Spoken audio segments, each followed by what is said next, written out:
How is the state of the bank? Well, first of all, it's kind of business as usual in unusual times. We have, I would say, 2.5 branches. We have our main office here, on High Street. We have a branch with a drive-through up on Morgneck Road, and we have a limited branch that's in the Heron Point Retirement Community. And we are open normal business hours at this point, but we are not allowing anyone in the lobbies except by appointment only.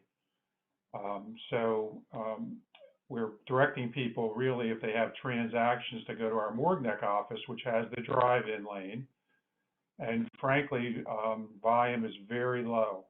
We're not seeing a whole lot of people. We're getting a lot of phone calls, and our staff is, we have our full staff.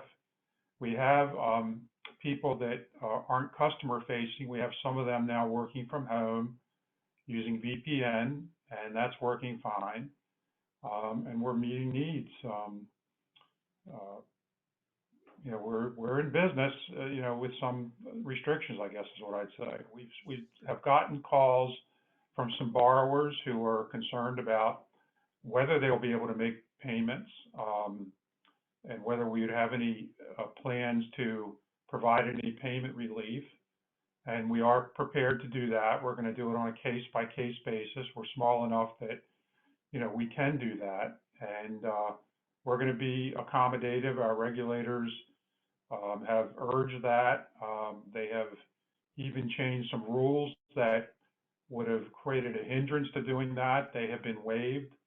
So we are prepared to help people for if they need payment relief for 3 months, maybe as late as long as 6 months, depending on the circumstances. As far as lending is concerned, we did have some loans that were in our pipeline, and most of those are going to close, but we're not getting new requests at this point. I expect that we're going to start seeing some new requests in the government programs that are out there, the SBA. We are waiting on details from the SBA on that. I think the bill that was passed by Congress and the President approved gave the SBA 15 days to finalize those rules. I expect they'll be quicker than that, but at this point, we're taking kind of a wait and see attitude. We're trying to share resources, either federal through the SBA, but the state has some, I think, nice short-term programs. They have a 10,000 grant program. They have a 50,000 lending program that are pretty loose and easy to get through the state directly. So we're pointing people to those, and just trying to, stay current ourselves with what's in these programs so that we can direct people to them. Is there anything that you're needing? One of the things the FDIC did recently, or last couple of days, is they are now guaranteeing 100%, or giving, I guess not guaranteeing, it's 100% FDIC deposit insurance for all checking accounts. Typically the practices or the rules are is a limit of $250,000 per depositor. So you could have 250, a spouse could have 250, and you jointly could have 250. But all that's been relaxed for checking accounts, and that's business and personal accounts, so that there's 100% SBA insurance. So if anybody has any concern about funds, and they really shouldn't, but if they would, I think the FDIC stepped up very quickly to say, don't be concerned. Let's put on another hat. I know that you just retired from being the president of the United Way. Yeah, effective last week. My 2-year term as president, which I was in my 3rd year of, ended, and Marty Knight, who's very capable, is now the United Way of Kent County president. But yes, I remain as past president on the board. So we did have a board meeting last week by phone.